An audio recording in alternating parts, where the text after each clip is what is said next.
Hello दोस्तों, hello मेरे प्यारे स्टूडेंट, आप सभी का मेरे यूट्यूब चैनल मुक्ति मैथ क्लासेस में स्वागत है। आज हम जो है बिहार बोर्ड 10th क्लास के लिए निर्देशांक ज्यामिति कोऑर्डिनेट ज्योमेट्री लेके आए हैं, जो कि एक न्यू चैप्टर है। इसमें क्या होता है कि अब कोई बिंदु जो इसमें लिया जाता है, मान लीजिए ये कोई बिंदु ले ली, इसमें दो संख्या को लिया जाता है x और y। मान लीजिए पहला x रहता है, दूसरा y रहता है। तो इसी के बारे में हम लोग तल में किसी बिंदु का स्थान निर्धारित करने के लिए जिन दो अंकों का उपयोग किया जाता है, तल में किसी बिंदु का स्थान निर्धारित करने के लिए जिन दो अंकों का उपयोग किया जाता है उन्हें जो है इन्हें इस बिंदु का क्या कहते हैं, निर्देशांक कहते हैं। इनमें से पहले अंक को x निर्देशांक तथा दूसरे अंक को y निर्देशांक। देखिए ये जो किसी बिंदु का मान लीजिए बिंदु हुआ, इसमें देखिए x और y ये ज्योमेट्री में जो कोऑर्डिनेट ज्योमेट्री में लिया जाता है, दो बिंदु लिया जाता है, दो अंक x और y। इनमें से पहले अंक को हम लोग x निर्देशांक या भुज कहते हैं, दूसरे अंक को y निर्देशांक या कोटि कहते हैं। इसी कॉन्सेप्ट पे जो है हम लोग आज देखेंगे ज्यामिति, इसी पर है कोऑर्डिनेट ज्योमेट्री। तो यहाँ पे हम लिखे हुए हैं तल में किसी बिंदु का स्थान। तल जो है ये तल हो गया प्लेन में किसी बिंदु, जैसे इससे मान लीजिए इसी में हम लोग का निकलना रहा। ये प्रैक्टिकल है, ये नहीं कि बनाया चीज़ रहता है सब। तल में किसी बिंदु का स्थान निर्धारित करने के लिए जिन दो अंकों का उपयोग किया जाता है उन्हें उस बिंदु का क्या कहते हैं, निर्देशांक यानी कोऑर्डिनेट्स कहते हैं। इनमें से जो है इनमें से पहला अंक को x निर्देशांक या भुज कहते हैं, दूसरे अंक को y निर्देशांक या कोटि कहते हैं। ठीक ना, इस तरह से आपका हो गया। चलिए अब हम लोग देखते हैं। ये जो है आपका देखिए इधर दे दिए, इधर मान लीजिए यहाँ पे x अक्ष है, ये यहाँ से इधर पूरा x लाइन, x अक्ष इसको कहते हैं। लेकिन ये मूल बिंदु हो गया, इसको मूल बिंदु कहते हैं। इसका निर्देशांक 0 0 होता है, तो यहाँ मूल बिंदु मिटा देते हैं, इसे रहेगा 0 0 रहेगा। ये देखिए यहाँ से मूल बिंदु से इधर x हो गया, ये प्लस में होता है, इधर भी x डेक्स हो गया, ये माइनस में होता है। ये y हो गया, ये प्लस में होता है, नीचे माइनस अति y डैश, यहाँ माइनस लिख दिए। इधर यहाँ से यहाँ मूल बिंदु से इधर तक दूरी होता है माइनस में, इधर प्लस में, इधर प्लस में, इधर माइनस में। इस तरह से ये 4 भाग में बट गया। तो पहला भाग को हम लोग फर्स्ट क्वाड्रेंट कहते हैं, क्वाड्रेंट। दूसरा को सेकेंड क्वाड्रेंट, तीसरा को थर्ड क्वाड्रेंट, चौथा को फोर्थ क्वाड्रेंट। क्वाड्रेंट या फिर QUADRANT, क्वाड्रेंट यानी चतुर्थांश हो गया। चतुर्थांश बोलिए या पाद बोलिए इसको। प्रथम पाद, द्वितीय पाद, तृतीय पाद, चतुर्थ पाद। इस तरह से आपका ये 4 भाग में डिवाइडेड हो गया। पहला हो गया first quadrant, second quadrant, third quadrant, fourth quadrant. यदि इसको चतुर्थांश भी कह सकते हैं, प्रथम चतुर्थांश, द्वितीय चतुर्थांश, तृतीय और चतुर्थ चतुर्थांश। इस प्रकार आपका जो ये हो गया। इसमें देखिए अब इसका चिन्ह क्या होगा। सबसे पहले x लिया जाता है, तब y। किसी भी बिंदु का निकालने के लिए पहले x अंक तब y अंक। तो इसमें x का चिन्ह क्या है, प्लस है, तो हम लोग यहाँ प्लस लिखेंगे। y का क्या है, y का भी प्लस है, तो इसका चिन्ह प्लस प्लस हो गया। सेकेंड जो क्वाड्रेंट है इसमें x का चिन्ह है माइनस, y का है प्लस, तो माइनस प्लस हो गया। थर्ड क्वाड्रेंट में है x का है माइनस, y का है माइनस, तो माइनस माइनस हो गया। फोर्थ क्वाड्रेंट का जो हो गया x का है प्लस, y का है माइनस, तो प्लस माइनस हो गया। इस प्रकार ये आपका जो है बहुत ही इम्पोर्टेंट है। ये आपको त्रिकोणोमेट्री में भी ये आपको काम देता है, बहुत ही आपको ये इम्पोर्टेंट है। बाद में समझ में आएगा। ये कोऑर्डिनेट ज्योमेट्री बहुत सारा जगह यूज होता है। जब आप ग्राफ वाला बनाइएगा, ग्राफ जो एक आपका पहला अध्याय में मिलेगा ग्राफ उससे संबंधित, उसमें भी ये काम देगा। तो समझ गए ना। तल में किसी बिंदु का स्थान निर्धारित करने के लिए जिन दो अंकों का उपयोग किया जाता है जिन दो अंकों का उपयोग किया जाता है इनमें से पहले अंक को x निर्देशांक या भुज तथा दूसरे अंक को y निर्देशांक या कोटि कहते हैं। वही बात हम यहाँ लिखे हुए हैं। तल में किसी बिंदु का स्थान निर्धारित करने के लिए जिन दो अंकों का उपयोग किया जाता है उन्हें उस बिंदु का निर्देशांक कहते हैं। इनमें से पहले अंक को क्या कहते हैं? पहला जो अंक है उसको x निर्देशांक कहते हैं, x निर्देशांक या भुज कह सकते हैं, तथा दूसरे को y निर्देशांक या कोटि कहा जाता है। कोटि को ऑर्डिनेट होता है, ऑर्डिनेट। और इस तरह से बताएं आपको, ये प्लेन को जो है 4 भागों में डिवाइडेड किया गया। ये मूल बिंदु है, इसका निर्देशांक 0 0 होता है। ये first quadrant, second quadrant, third quadrant, ये फोर्थ क्वाड्रेंट हो गया। मूल बिंदु से x अक्ष का दूरी इधर जो है प्लस में, इधर जो है माइनस में, इधर y अक्ष है, ये टोटल y अक्ष है, तो इधर मूल बिंदु से ऊपर प्लस, नीचे माइनस। इस तरह से इसका निर्देशांक चिन्ह हो गया प्लस प्लस, x भी प्लस y भी प्लस, तो प्लस प्लस इसका हो गया। x माइनस है, y प्लस है, तो माइनस प्लस इसका देखिए, x भी माइनस है, y भी माइनस, तो माइनस माइनस हो गया। ये फोर्थ क्वाड्रेंट हो गया, इसका x प्लस है, y माइनस है। इस तरह से आपका ऑब्जेक्टिव पूछा जाएगा कि मान लीजिए 4 - 3 किस चतुर्थांश में है। देखिए प्लस है माइनस है तो फोर्थ में हो गया। इस तरह से आपका ये हो गया कंसेप्ट। अब आगे नेक्स्ट पॉइंट है मूल बिंदु। ये हम कुछ पॉइंट लिख दिए हैं, इसको जो आप देखिए। मूल बिंदु का निर्देशांक क्या होता है? 0 0 होता है। मूल बिंदु का निर्देशांक जो है 0 0 होता है। अब देखिए ये हो गया आपका इस तरह से x अक्ष, ये y, ये प्लस, ये मूल बिंदु हो गया, ये भी प्लस। यहाँ पे लिखे हैं x एक्सिस पर स्थित किसी बिंदु में केवल x निर्देशांक होता है और इसका y निर्देशांक शून्य होता है। y निर्देशांक क्या होता है? शून्य होता है। इस बात को समझिए। जब ये रेखा ऐसे रहे, यदि कोई बिंदु यहाँ पे है तो इसका क्या होगा? x 0 होगा। x का तो मान यहाँ बता रहा है लेकिन y का मान 0 है। उसी तरह ये बिंदु यहाँ है, यहाँ पे है, मान लीजिए रेखा ऐसे है, यहाँ पे हम निकालेंगे इसका मान। दूरी को हम लोग नहीं ले रहे हैं, इससे यहाँ पे है तो इसका भी क्या होगा? x 0 होगा। इसी तरह से ये इसका कहना है x एक्सिस पर, यानी x अक्ष पर स्थित किसी बिंदु में केवल x निर्देशांक होता है, इसका y निर्देशांक जो है x y होता है ना टोटल, तो इसका x अक्ष पर स्थित है तो x का मान होगा, y का मान क्या होगा? 0। उसी प्रकार यदि ये x है, ये y है, मूल बिंदु 0 प्लस ये प्लस। उसी तरह यदि कोई बिंदु यहाँ पे है तो इसमें क्या है? y का मान होगा, यानी 0 y, x का मान 0 जब y का मान आएगा। लेकिन यदि यहाँ पे रहेगा इसी तरह, यहाँ पर भी क्या होगा? 0 y, यानी आपका y का मान तो निकलेगा लेकिन x का मान 0 जाएगा क्योंकि ये y अक्ष पर है।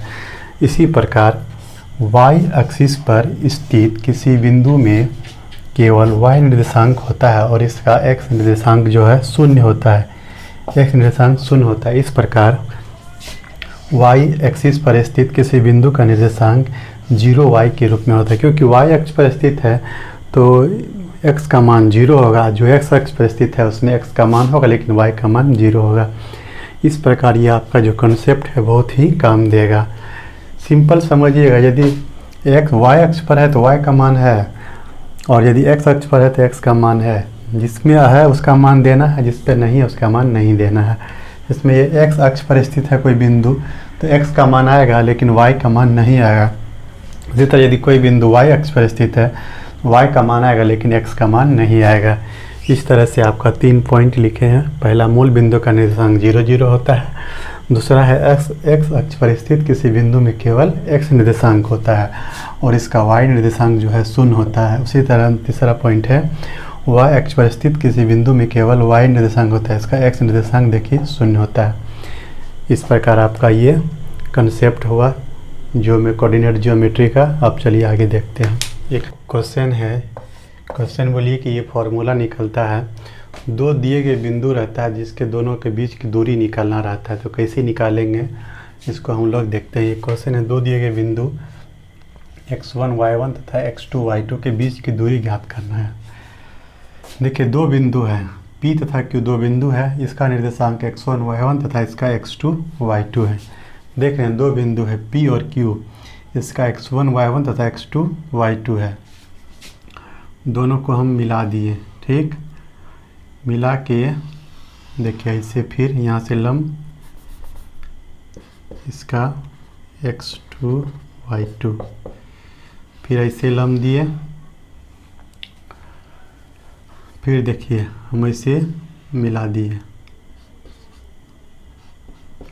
m n। देखिए हम इसको जो मिला दिए, बिंदु P को M से और बिंदु Q को N से मिला दिए, फिर बिंदु यहाँ से लंब डाले हैं, ठीक ना। माना कि दो दिए गए बिंदु P तथा Q है, जिनके निर्देशांक क्रमशः x1 y1 तथा x2 y2 है। बिंदु P तथा Q को क्रमशः बिंदु P तथा Q से क्रमशः PM लंब x अक्ष पर डाला तथा QN लंब x अक्ष पर डाला। फिर बिंदु Q से QR लंब, यहाँ भी देखिए लंबे न है, QR लंब जो है PM पर डाला। वही बात हम यहाँ लिखे हुए, माना कि XY तल है एक, तल में P तथा Q दो दिए गए बिंदु हैं, जिनके निर्देशांक क्रमशः x1 y1 तथा x2 y2 है। दूरी PQ ज्ञात करना है, ये दूरी है PQ ज्ञात करना है। हम क्या किए थे, P तथा Q को मिलाए थे, P तथा Q को मिलाया, बिंदुओं P तथा Q से क्रमशः Q से PM लंब, बिंदु P से PM लंब तथा Q से QN लंब, ये लंब डाले हैं। किस पर डाले हैं, x अक्ष पर डाले हैं। लंब जो है x एक्सिस पर डाला। पुनः बिंदु R Q से QR लंब PM पर डाला। इतना तो कर दिया।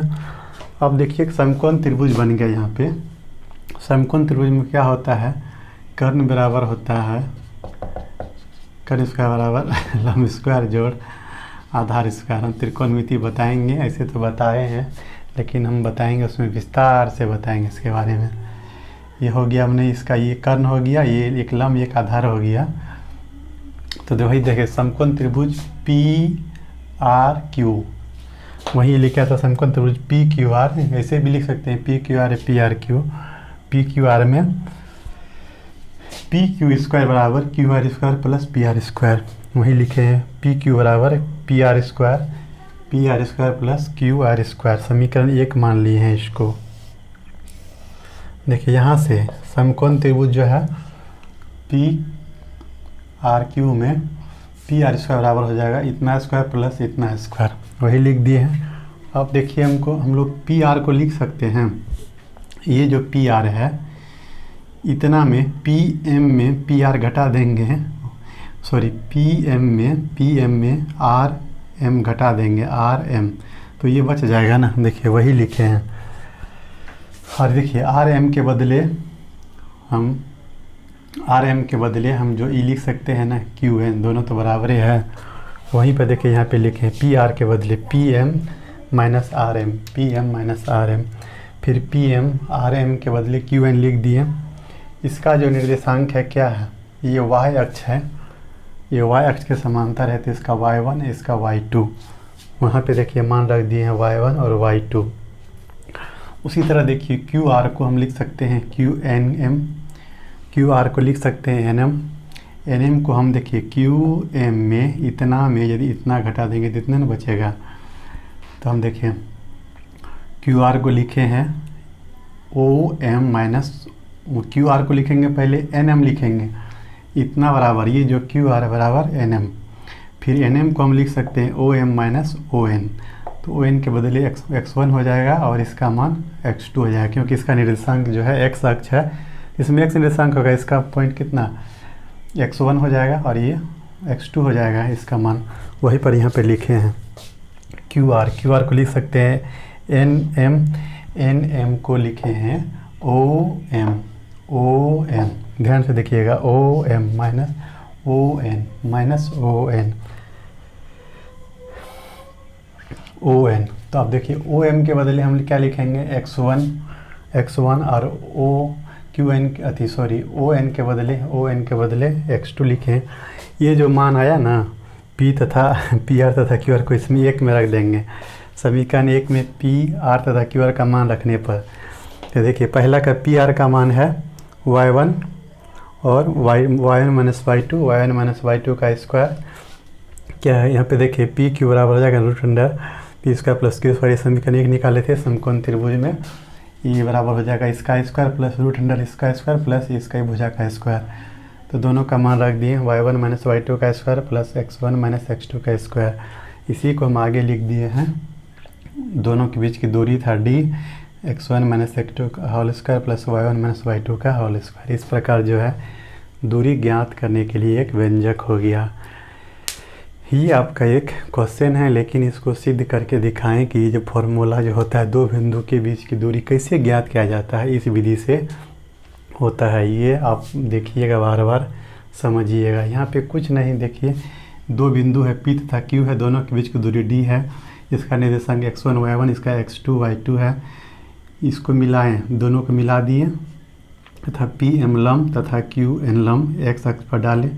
फिर बिंदु R से बिंदु Q से QR लंब PM पर डालें। इस प्रकार समकोण त्रिभुज बन गया एक। ये समकोण त्रिभुज बन गया। समकोण त्रिभुज में क्या हो, D बराबर हो जाएगा पी क्यू स्क्वायर बराबर Q R square plus P R square. Root under हो जाएगा P Q square plus Q R square. वही हम लोग समीकरण एक में लिखे हैं। अब हम लोग ये जो भुजा है, ये जो क्यू आर को है, ये पी क्यू भुजा को लिखे हैं। पी एम में घटा देंगे आर एम, तो इतना में इतना घटाएंगे तो इतना न बचेगा। फिर इतना आर एम के बदले हम लोग क्यू एन लिख दिए। इसका मान है ये y अक्ष के समांतर है, तो इसका y1 इसका y2 हो गया। उसी प्रकार हम लोग क्यू आर को लिखे हैं N M O M minus O N, तो इसका हो गया x1 इसका x2। तो हम यहाँ पे वहीं पर लिखें x1 x2 x1 minus x2 y1 minus y2। इसका मान एक में रख दिए हैं तो मान आ गया y1 माइनस y2 का square plus x1 minus x2 का होल स्क्वायर। इसको आगे रख दिए, इसको बाद में लिख दिए। यही तो फॉर्मूला हो गया, एक व्यंजक हो गया दो बिंदु के बीच की दूरी ज्ञात करने के लिए। तो ये आपका हो गया। अब नेक्स्ट वीडियो में कुछ हम बताएंगे, उसके बाद क्वेश्चन लेके आएंगे। इसे आपका यदि दो बिंदु दिया हुआ रहेगा, दो बिंदु का मान दिया रहेगा, इसे 3 4 तथा 5 6 के दोनों दो बिंदु के बीच की दूरी यही फार्मूला से बनेगा। आगे अब सबसे ऑब्जेक्टिव देखिए, ऑब्जेक्टिव सवाल आपका जो है, आप इसका स्क्रीनशॉट ले लीजिए और इसको अच्छा से लिख लीजिएगा, समझ के बना लीजिएगा। आप जो है ऐसे क्वेश्चन देगा 4 4 ये 4 5 किस चतुर्थांश में है। प्लस प्लस है तो प्लस प्लस होता है पहला, तो फर्स्ट चतुर्थांश में या फर्स्ट क्वाड्रेंट में हो गया। इस तरह से हो गया आपका। ये सब ऑब्जेक्टिव है। यहाँ से आपका प्रश्न स्टार्ट होगा, आप प्रश्न को सॉल्व कर सकते हैं। अभी हम कराएंगे, प्रश्न लेके आएंगे। ठीक है, मिलते हैं नेक्स्ट वीडियो में, तब तक।